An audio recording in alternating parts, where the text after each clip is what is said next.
Hey guys, AngryBeast here bringing you some Minecraft gameplay.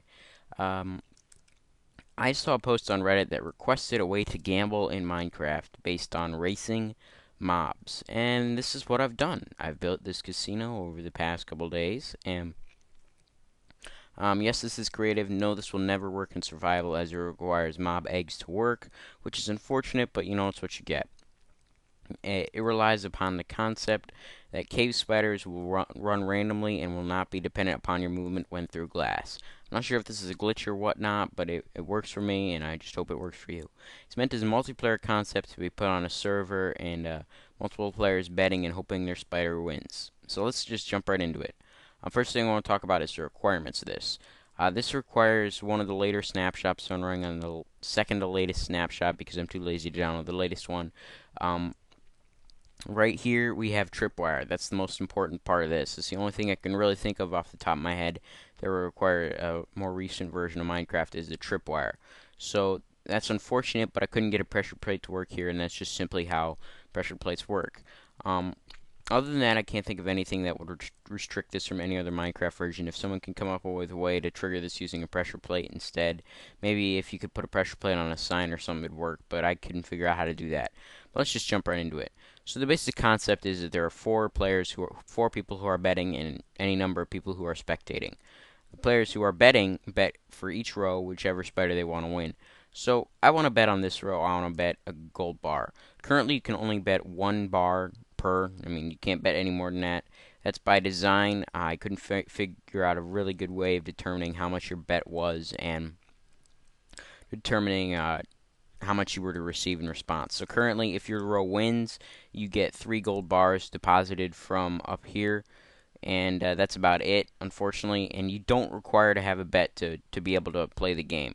That was the initial design, but there just wasn't enough room for me to put an AND switch to trigger the spawners depending upon. So I'm going to place my bet back there. I'm going to do the same over here. Let me get 4 of these, in fact. Oh, just one I could just go. Oh, there we go. Alright, there we go. Put them in here. And let's just continue down the line. And once you do, you can understand the basic concept of this is the person who gets their spider across first wins, and they get all the monies to themselves. So there's 4 bets, and you get 3 in return. So theoretically, if we could hook it up, you could trigger the bets to go into a certain spot and have the manager of the casino gain gold bars or whatever item. Really, it's not dependent upon gold bars. It's just the first thing that came off the top of my head. So theoretically, the owner could turn a profit of 1 gold bar per game if it was truly a currency system. But let's just hit the button, and you see the spider drops in. Let's see which spider looks like it's winning. Looks like this one might get the win. He triggers the end. They all fall down. So when one triggers it, they all drop. And then after they drop, I get a reward over here. As you can see, my gold bars have fell, and it turns out to be 3. If we look in my survival inventory, we have 3 because I had 2 before. Let's just verify this by dropping all this crap in here and dispensing a couple hundred times. Hit the start button, and let's watch it again. So we have spiders. Oh, looks like he might win. Yep, looks like he won. His dropped. Alright, here's my reward. 3 gold bars. Pick them up. Profit. So that's the basic concept. And oh yeah, one more thing. This has one thing that any casino has to have. It has a jukebox. I was originally going to put metal poles in here just as a joke, but no, I couldn't figure out a good way to make him look nice because iron bars just don't look nice in the current Minecraft texture pack, and I don't like messing around with texture packs, but that's a story for another time. So let's just start some music playing. Unfortunately, you guys aren't going to be able to hear this because I can't figure out how to get my music to record with on this program I'm using here. But that's beside the point. Let's go look at some of the redstone. Right now it's behind a door that's titled Manager's Office. You walk off right into the area of the redstone. And I'm going to start with what triggers the entire piston structure to work. So, from right here is where the tripwire goes to. The tripwire goes from right up above here down to here. I would destroy the block, but that would destroy the tripwire, so you just have to trust me there. When it triggers, it goes all the way across. It goes 2 ways. Let's start with this way here, the far way.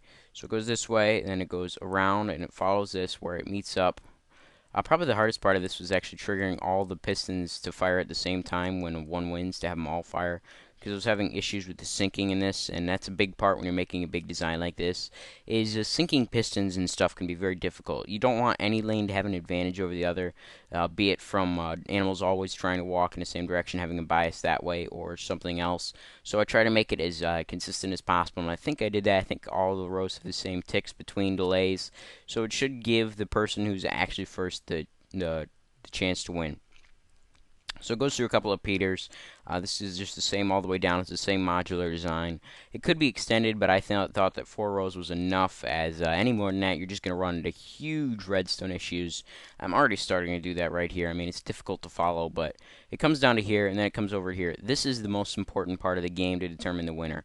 This is my switch that allows me to say, hey, the game is not over yet. This person can win. So this is a RS NOR latch, which most redstoners are going to know at this point.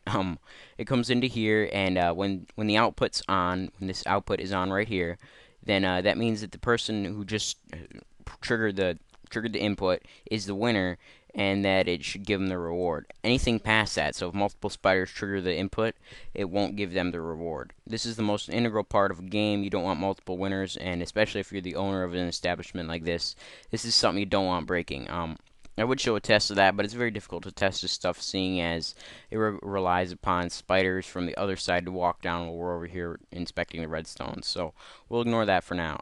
But after we get the signal here, it goes down through here, and then it dispatches out in all 4 directions to all 4 of these, where it then goes and triggers these rows of pistons. So it comes down to here, where it flips off this torch, which turns off all these pistons, which are currently extended.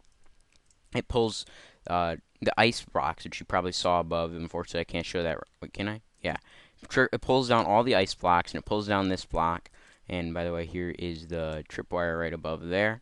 So it pulls all of them down, and it pulls them back out so that all the spiders in all the rows can drop right down into the lava, which is below, which I can show you guys over. No, I went the wrong way. There's an access hatch to see the lava in case it turns into obsidian by chance of the ice melting. That very rarely happens, but if you start messing with the redstone down there, that's happened multiple times, so I had to add this little room under here to inspect the lava. And so the spiders fall down, they get burned by the lava, so it's auto-resetting. No reason for you to jump in there and try to kill all the spiders, which was very frustrating, the initial beta versions of this. This is operating on a 1 tick delay, excuse me. So after the first tick, this ticks, and then all these pull back, which should give it adequate time to pull back in, and it should all retract. I haven't had any issues with timing on this. It's been pretty fluid. I haven't tested this on a multiplayer server, but I think that any of the redstone stuff should be the same no matter what you do. Now, next up we have this. This is our scoring signal. Like I said, it also takes the output that not only goes this way, it goes 2 directions for each one. In this case, it's easiest to follow, so it comes out the second way, which is 1 tick delayed behind that, but seeing as it goes through a second repeater down the way, it's going to be about the same time. I haven't run into any timing issues with this either, so it pipes into this little AND switch here. This is not the most compact design. It's probably not the most efficient, but it takes the one output from this, takes the output from the score, and checks to make sure that the game hasn't ended. As you can see, it comes from here, and it pipes all the way down. It checks to make sure the game hasn't ended. And if it hasn't ended, it flicks this on, which goes into an RS NOR latch with a 12-tick delay. So it goes in the RS NOR latch, which toggles this off for 12 ticks, which gives enough time for our gold dispenser up here to dispense 4 times. It also plays a sound, which unfortunately you can't hear, but there's a note block there that plays a sound when it wins, as well as it triggers a lamp 3 or 4 times. I can't remember which it is.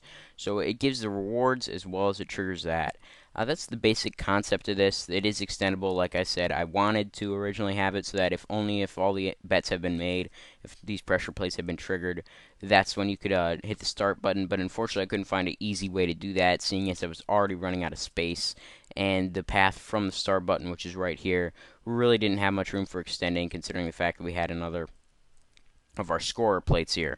All this is pretty much the same design. The AND gates are a little bit different for each because they have to fit into different spaces, but they're about the same. I mean, as you can see, we got a simple AND here, goes up, and then it follows the same loop, and it's pretty modular. I mean, it's extendable to a point. At some point, you're just going to run into issues with redstone being delayed across chunks, and that's never fun to deal with. But it's the basic concept. I'll definitely leave this world down in the description. Spent a lot of time working on this, so if you wouldn't mind, please leave a rating. But as always, guys, I'm Angry Beast, and I'm signing out. I'll catch you guys in my next video.